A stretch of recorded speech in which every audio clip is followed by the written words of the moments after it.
किसान, बदलते भारत की शान।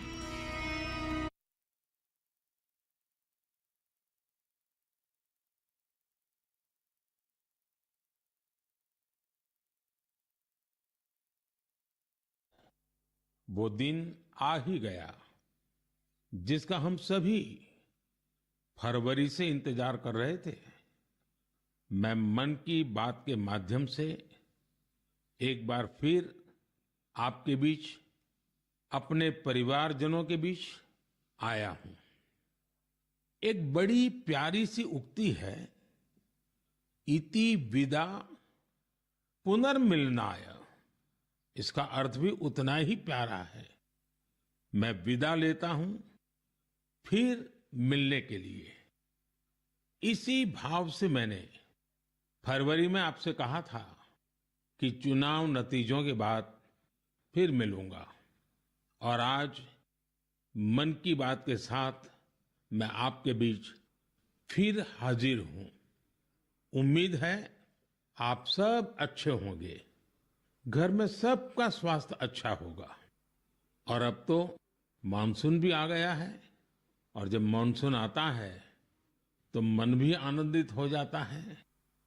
आज से फिर एक बार हम मन की बात में ऐसे देशवासियों की चर्चा करेंगे जो अपने कामों से समाज में, देश में बदलाव ला रहे हैं। हम चर्चा करेंगे हमारी समृद्ध संस्कृति की, गौरवशाली इतिहास की और विकसित भारत के प्रयास की। साथियों, फरवरी से लेकर अब तक जब भी महीने का आखिरी रविवार आने को होता था, तब मुझे आपसे इस संवाद की बहुत कमी महसूस होती थी।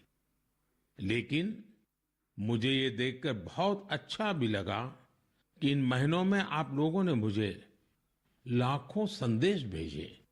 मन की बात रेडियो प्रोग्राम भले ही कुछ महीने बंद रहा हो, लेकिन मन की बात का जो स्पिरिट है, देश में, समाज में हर दिन अच्छे काम, निस्वार्थ भावना से किए गए काम, समाज पर पॉजिटिव असर डालने वाले काम निरंतर चलते रहे। चुनाव की खबरों के बीच निश्चित रूप से मन को छू जाने वाली ऐसी खबरों पर आपका ध्यान गया होगा। साथियों, मैं आज देशवासियों को धन्यवाद भी करता हूं कि उन्होंने हमारे संविधान और देश की लोकतांत्रिक व्यवस्थाओं पर अपना अटूट विश्वास दोहराया है। 24 का चुनाव दुनिया का सबसे बड़ा चुनाव था। दुनिया के किसी भी देश में इतना बड़ा चुनाव कभी नहीं हुआ, जिसमें 65 करोड़ लोगों ने वोट डाले हैं। मैं चुनाव आयोग और मतदान की प्रक्रिया से जुड़े हर व्यक्ति को इसके लिए बधाई देता हूं। मेरे प्यारे देशवासियों, आज 30 जून का यह दिन बहुत ही महत्वपूर्ण है। इस दिन को हमारे आदिवासी भाई बहन हूल दिवस के रूप में मनाते हैं। यह दिन वीर सिद्धो कान्हू के अदम्य साहस से जुड़ा है, जिन्होंने विदेशी शासकों के अत्याचार का पुरजोर विरोध किया था। वीर सिद्धो कान्हू ने हजारों संथाली साथियों को एकजुट करके अंग्रेजों का जी जान से मुकाबला किया। और जानते हैं ये कब हुआ था?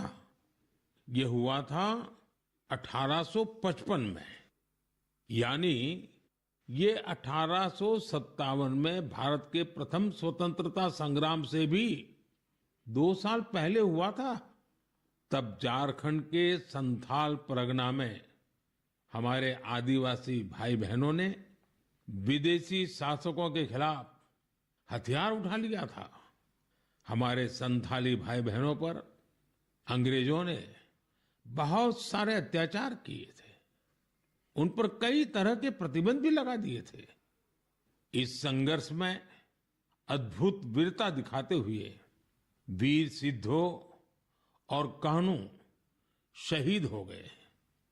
झारखंड की भूमि के इन अमर सपूतों का बलिदान आज भी देशवासियों को प्रेरित करता है।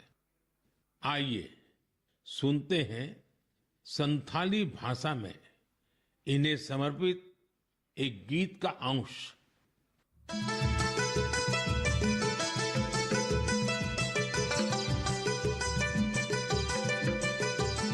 सीधा कनु बोल बुया मनावे 29 जन जहां दिसमरिया मरंग हुदो सांताल हुलका सांताल हुदो आंदोड़लिना इंग्रेज कानून भंगोड़लिना जुमे बंजो एसपीटी एकेला गोइना जंगारे पैगान साड़ी कने झाम जा उनको होले बुया होले होले। मेरे प्यारे साथियों, अगर मैं आपसे पूछूं कि दुनिया का सबसे अनमोल रिश्ता कौन सा होता है, तो आप जरूर कहेंगे मां। हम सबके जीवन में मां का दर्जा सबसे ऊंचा होता है। मां हर दुख सहकर भी अपने बच्चे का पालन पोषण करती है। हर मां अपने बच्चे पर हर स्नेह लुटाती है। जन्मदात्री मां का ये प्यार हम सब पर एक कर्ज की तरह होता है, जिसे कोई चुका नहीं सकता। मैं सोच रहा था, हम मां को कुछ दे तो सकते नहीं, लेकिन और कुछ कर सकते हैं क्या? इसी सोच में से इस वर्ष विश्व पर्यावरण दिवस पर एक विशेष अभियान शुरू किया गया है। इस अभियान का नाम है एक पेड़ मां के नाम। मैंने भी एक पेड़ अपनी मां के नाम लगाया है। मैंने सभी देशवासियों से, दुनिया के सभी देशों के लोगों से ये अपील की है कि अपनी मां के साथ मिलकर या उनके नाम पर एक पेड़ जरूर लगाएं। और मुझे ये देखकर बहुत खुशी है कि मां की स्मृति में या उनके सम्मान में पेड़ लगाने का अभियान तेजी से आगे बढ़ रहा है। लोग अपनी मां के साथ या फिर उनकी फोटो के साथ पेड़ लगाने की तस्वीरों को सोशल मीडिया पर साझा कर रहे हैं। हर कोई अपनी मां के लिए पेड़ लगा रहा है, चाहे वो अमीर हो या गरीब, चाहे वो कामकाजी महिला हो या गृहिणी। इस अभियान ने सबको मां के प्रति अपना स्नेह जताने का समान अवसर दिया है। वो अपनी तस्वीरों को #PlantForMother और #एक पेड़ मां के नाम इसके साथ साझा करके दूसरों को प्रेरित कर रहे हैं। साथियों, इस अभियान का एक और लाभ होगा। धरती भी मां के समान हमारा ख्याल रखती है। धरती मां ही हम सबके जीवन का आधार है। इसलिए हमारा भी कर्तव्य है कि हम धरती मां का भी ख्याल रखें। मां के नाम पेड़ लगाने के अभियान से अपनी मां का सम्मान तो होगा ही होगा, धरती मां की भी रक्षा होगी। पिछले एक दशक में भारत में सबके प्रयास से वन क्षेत्र का अभूतपूर्व विस्तार हुआ है। अमृत महोत्सव के दौरान देश भर में 60,000 से ज्यादा अमृत सरोवर भी बनाए गए हैं। अब हमें ऐसे ही मां के नाम पर पेड़ लगाने के अभियान को गति देनी है।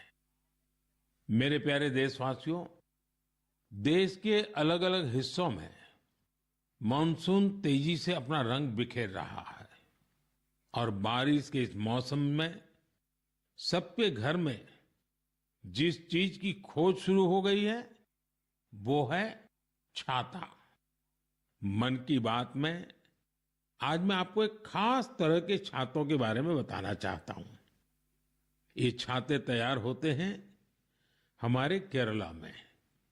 वैसे तो केरला की संस्कृति में छातों का विशेष महत्व है।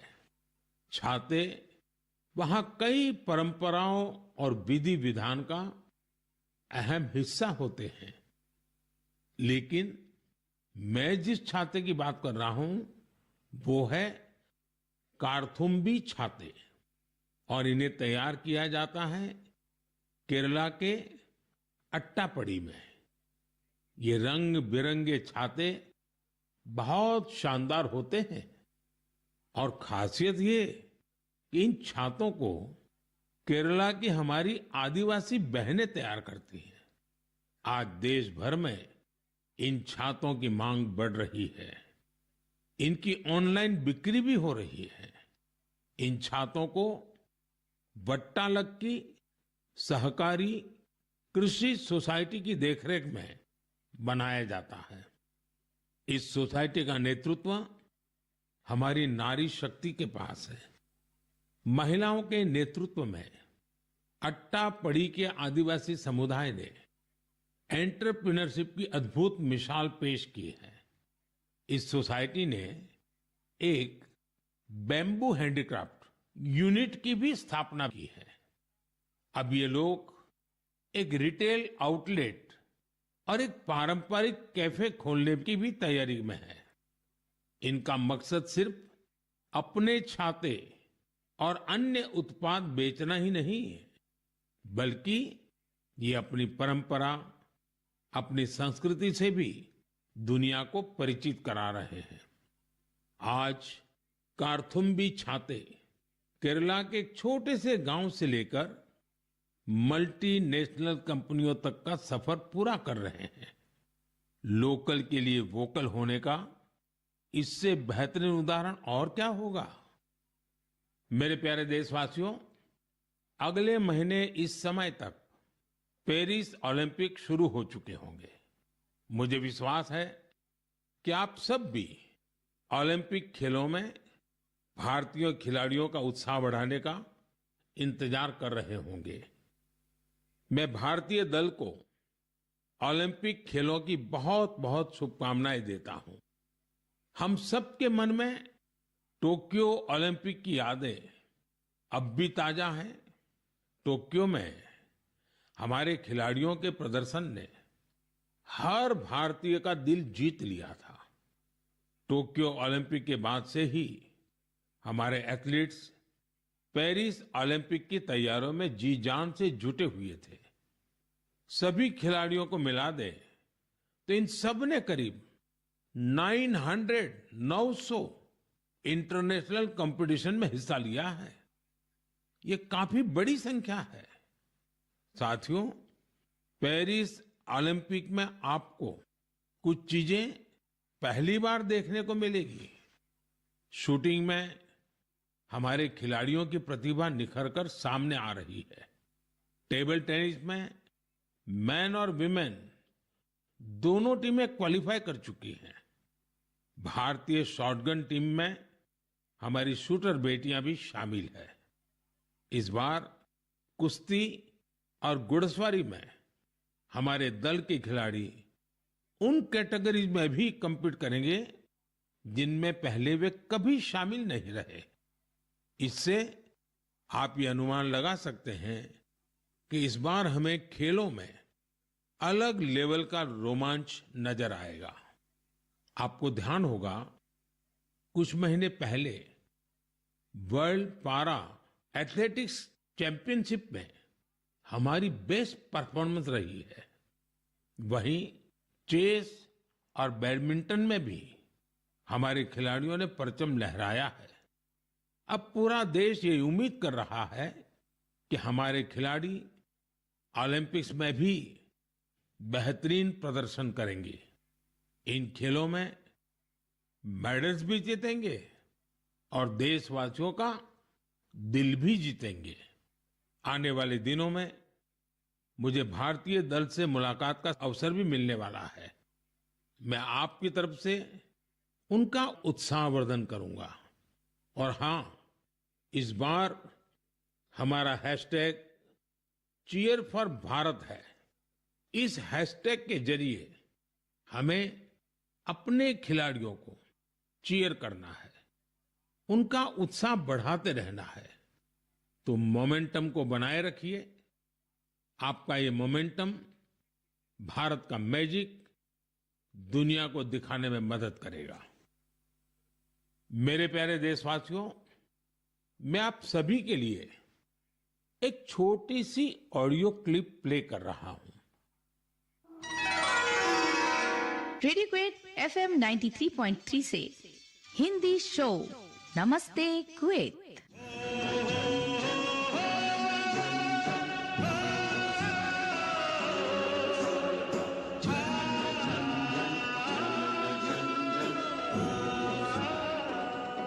एक ऐसा कार्यक्रम जिसमें हम बात करेंगे कुवैत भारत संबंध के बारे में, कुवैत भारत संस्कृति के बारे में और उस रिश्ते के बारे में जो दोनों देशों को अलग अलग क्षेत्रों में जोड़ता है। इस रेडियो कार्यक्रम को सुनकर आप भी हैरत में पड़ गए ना? तो आइए आपको इसके पीछे की पूरी बात बताते हैं। दरअसल ये कुवैत रेडियो के एक प्रसारण की क्लिप है। अब आप सोचेंगे कि बात हो रही है कुवैत की, तो वहां हिंदी कहां से आ गई? दरअसल कुवैत सरकार ने अपने नेशनल रेडियो पर एक विशेष कार्यक्रम शुरू किया है और वो भी हिंदी में। कुवैत रेडियो पर हर रविवार को इसका प्रसारण आधे घंटे के लिए किया जाता है। इसमें भारतीय संस्कृति के अलग अलग रंग शामिल होते हैं। हमारी फिल्में और कला जगत से जुड़ी चर्चाएं वहां भारतीय समुदाय के बीच बहुत लोकप्रिय हैं। मुझे तो यहां तक बताया गया है कि कुवैत के स्थानीय लोग भी इसमें खूब दिलचस्पी ले रहे हैं। मैं कुवैत की सरकार और वहां के लोगों का हृदय से धन्यवाद करता हूं, जिन्होंने ये शानदार पहल की है। साथियों, आज दुनिया भर में हमारी संस्कृति का जिस तरह गौरवगान हो रहा है, उससे किस भारतीय को खुशी नहीं होगी? अब जैसे तुर्कमेनिस्तान में इस साल मई में वहां के राष्ट्रीय कवि की 300वीं जन्म जयंती मनाई गई। इस अवसर पर तुर्कमेनिस्तान के राष्ट्रपति ने दुनिया के 24 प्रसिद्ध कवियों की प्रतिमाओं का अनावरण किया। इनमें से एक प्रतिमा गुरुदेव रविंद्रनाथ टैगोर जी की भी है। ये गुरुदेव का सम्मान है, भारत का सम्मान है। इसी तरह जून के महीने में 2 कैरेबियाई देश सूरीनाम और सेंट विंसेंट एंड द ग्रेनाडीज ने अपने इंडियन हेरिटेज को पूरे जोश और उत्साह के साथ सेलिब्रेट किया। सूरीनाम में हिंदुस्तानी समुदाय हर साल 5 जून को इंडियन अराइवल डे और प्रवासी दिन के रूप में मनाता है। यहां तो हिंदी के साथ ही भोजपुरी भी खूब बोली जाती है। सेंट विंसेंट एंड द ग्रेनाडीज में रहने वाले हमारे भारतीय मूल के भाई बहनों की संख्या भी करीब 6000 है।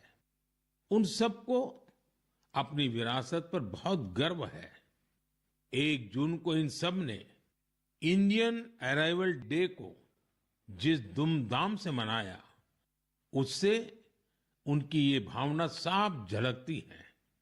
दुनिया भर में भारतीय विरासत और संस्कृति का जब ऐसा विस्तार दिखता है, तो हर भारतीय को गर्व होता है। साथियों, इस महीने पूरी दुनिया ने 10वें योग दिवस को भरपूर उत्साह और उमंग के साथ मनाया है। मैं भी जम्मू कश्मीर के श्रीनगर में आयोजित योग कार्यक्रम में शामिल हुआ था। कश्मीर में युवाओं के साथ साथ बहनों बेटियों ने भी योग दिवस में बढ़ चढ़ करके हिस्सा लिया। जैसे जैसे योग दिवस का आयोजन आगे बढ़ रहा है, नए नए रिकॉर्ड्स बन रहे हैं। दुनिया भर में योग दिवस ने कई शानदार उपलब्धियां हासिल की हैं। सऊदी अरब में पहली बार एक महिला अल हनौफ साद जी ने कॉमन योगा प्रोटोकॉल को लीड किया। ये पहली बार है जब किसी सऊदी महिला ने किसी मेन योगा सेशन को इंस्ट्रक्ट किया हो। इजिप्ट में इस बार योग दिवस पर एक फोटो कंपटीशन का आयोजन किया गया। नील नदी के किनारे, रेड सी के बीचेज पर और पिरामिडों के सामने योग करते लाखों लोगों की तस्वीरें बहुत लोकप्रिय हुई। अपने मार्बल बुद्धा स्टैचू के लिए प्रसिद्ध म्यांमार का मारा विजया पैगोडा कॉम्प्लेक्स दुनिया में मशहूर है। यहां भी 21 जून को शानदार योगा सेशन का आयोजन हुआ। बहरीन में दिव्यांग बच्चों के लिए एक स्पेशल कैंप का आयोजन किया गया। श्रीलंका में यूनेस्को हेरिटेज साइट के लिए मशहूर गोल्फ फोर्ट में एक यादगार योगा सेशन हुआ। अमेरिका के न्यूयॉर्क में ऑब्जर्वेशन डेक पर भी लोगों ने योग किया। मार्शल आइलैंड पर भी पहली बार बड़े स्तर पर हुए योग के कार्यक्रम में यहाँ के राष्ट्रपति जी ने भी हिस्सा लिया। भूटान के थिम्पू में भी एक बड़ा योग दिवस का कार्यक्रम हुआ, जिसमें मेरे मित्र प्रधानमंत्री टोबगे भी शामिल हुए। यानी दुनिया के कोने कोने में योग करते लोगों के विहंगम दृश्य हम सब ने देखे। मैं योग दिवस में हिस्सा लेने वाले सभी साथियों का हृदय से आभार व्यक्त करता हूं। मेरा आपसे एक पुराना आग्रह भी रहा है। हमें योग को केवल एक दिन का अभ्यास नहीं बनाना है। आप नियमित रूप से योग करें। इससे आप अपने जीवन में सकारात्मक बदलावों को जरूर महसूस करेंगे। साथियों, भारत के कितने ही प्रोडक्ट्स हैं जिनकी दुनिया भर में बहुत डिमांड है, और जब हम भारत के किसी लोकल प्रोडक्ट को ग्लोबल होते देखते हैं तो गर्व से भर जाना स्वाभाविक है। ऐसा ही एक प्रोडक्ट है अराकू कॉफी। अराकू कॉफी आंध्र प्रदेश के अल्लूरी सीताराम राजू जिले में बड़ी मात्रा में पैदा होती है। ये अपने रिच फ्लेवर और अरोमा के लिए जानी जाती है। अराकू कॉफी की खेती से करीब 1.5 लाख आदिवासी परिवार जुड़े हुए हैं। अराकू कॉफी को नई ऊंचाई देने में गिरिजन कोऑपरेटिव की बहुत बड़ी भूमिका रही है।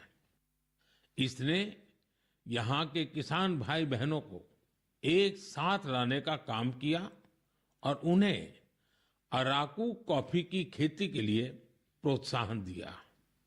इससे इन किसानों की कमाई भी बहुत बढ़ गई है। इसका बहुत लाभ कोंडा डोरा आदिवासी समुदाय को भी मिला है। कमाई के साथ साथ उन्हें सम्मान का जीवन भी मिल रहा है। मुझे याद है एक बार विशाखापत्तनम में आंध्र प्रदेश के मुख्यमंत्री चंद्रबाबू नायडू गारू के साथ मुझे इस कॉफी का स्वाद लेने का मौका मिला था। इसके टेस्ट की तो पूछिए ही मत, कमाल की होती है ये कॉफी। अराकू कॉफी को कई ग्लोबल अवार्ड्स मिले हैं। दिल्ली में हुई G20 समिट में भी कॉफी छाई हुई थी। आपको जब भी अवसर मिले आप भी अराकू कॉफी का आनंद जरूर लें। साथियों, लोकल प्रोडक्ट को ग्लोबल बनाने में हमारे जम्मू कश्मीर के लोग भी पीछे नहीं हैं। पिछले महीने जम्मू कश्मीर ने जो कर दिखाया है वो देश भर के लोगों के लिए भी एक मिसाल है। यहाँ के पुलवामा से स्नो पीज की पहली खेप लंदन भेजी गई। कुछ लोगों को ये आइडिया सूझा कि कश्मीर में उगने वाली एक्सोटिक वेजिटेबल्स को क्यों न दुनिया के नक्शे पर लाया जाए। बस फिर क्या था, चकुरा गांव के अब्दुल राशिद मीर जी इसके लिए सबसे पहले आगे आए। उन्होंने गांव के अन्य किसानों की जमीन को एक साथ मिलाकर स्नो पीज उगाने का काम शुरू किया और देखते ही देखते स्नो पीज कश्मीर से लंदन तक पहुंचने लगी। इस सफलता ने जम्मू कश्मीर के लोगों की समृद्धि के लिए नए द्वार खोले हैं। हमारे देश में ऐसे यूनिक प्रोडक्ट्स की कमी नहीं है। आप ऐसे प्रोडक्ट्स को #MyProductMyPride के साथ जरूर शेयर करें। मैं इस विषय पर आने वाले मन की बात में भी चर्चा करूंगा। मम प्रियाः देशवासिनः अद्य अहम किंचित चर्चा संस्कृत भाषायाम आरभे।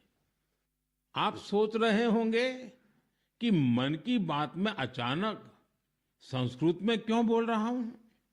इसकी वजह है आज संस्कृत से जुड़ा एक खास अवसर। आज 30 जून को आकाशवाणी का संस्कृत बुलेटिन अपने प्रसारण के 50 साल पूरे कर रहा है। 50 वर्षों से लगातार इस बुलेटिन ने कितने ही लोगों को संस्कृत से जोड़े रखा है। मैं ऑल इंडिया रेडियो परिवार को बधाई देता हूं। साथियों, संस्कृत की प्राचीन भारतीय ज्ञान और विज्ञान की प्रगति में बड़ी भूमिका रही है। आज के समय की मांग है कि हम संस्कृत को सम्मान भी दें और उसे अपने दैनिक जीवन से भी जोड़ें। आजकल ऐसा ही एक प्रयास बेंगलुरु में कई और लोग कर रहे हैं। बेंगलुरु में एक पार्क है, कब्बन पार्क। इस पार्क में यहाँ के लोगों ने एक नई परंपरा शुरू की है। यहाँ हफ्ते में एक दिन हर रविवार बच्चे, युवा और बुजुर्ग आपस में संस्कृत में बात करते हैं। इतना ही नहीं, यहाँ वाद विवाद के कई सेशन भी संस्कृत में ही आयोजित किए जाते हैं। इनकी इस पहल का नाम है संस्कृत वीकेंड। इसकी शुरुआत एक वेबसाइट के जरिए समष्टि गुब्बी जी ने की है। कुछ दिनों पहले ही शुरू हुआ ये प्रयास बेंगलुरु वासियों के बीच देखते ही देखते काफी लोकप्रिय हो गया है। अगर हम सब इस तरह के प्रयास से जुड़े तो हमें विश्व की इतनी प्राचीन और वैज्ञानिक भाषा से बहुत कुछ सीखने को मिलेगा। मेरे प्यारे देशवासियों, मन की बात के इस एपिसोड में आपसे जुड़ना बहुत अच्छा रहा। अब ये सिलसिला फिर पहले की तरह चलता रहेगा। अब से एक सप्ताह बाद पवित्र रथ यात्रा की शुरुआत होने जा रही है। मेरी कामना है कि महाप्रभु जगन्नाथ की कृपा सभी देशवासियों पर सदैव बनी रहे। अमरनाथ यात्रा भी शुरू हो चुकी है और अगले कुछ दिनों में पंढरपुर वारी भी शुरू होने वाली है। मैं इन यात्राओं में शामिल होने वाले सभी श्रद्धालुओं को शुभकामनाएं देता हूं। आगे कच्छी नववर्ष, आषाढ़ी बीज का त्योहार भी है। इन सभी पर्व त्योहारों के लिए भी आप सभी को ढेर सारी शुभकामनाएं। मुझे विश्वास है कि पॉजिटिविटी से जुड़े जन भागीदारी के ऐसे प्रयासों को आप मेरे साथ अवश्य शेयर करते रहें। मैं अगले महीने आपके साथ फिर से जुड़ने की प्रतीक्षा कर रहा हूं। तब तक आप अपना भी अपने परिवार का ध्यान रखिए। बहुत बहुत धन्यवाद। नमस्कार।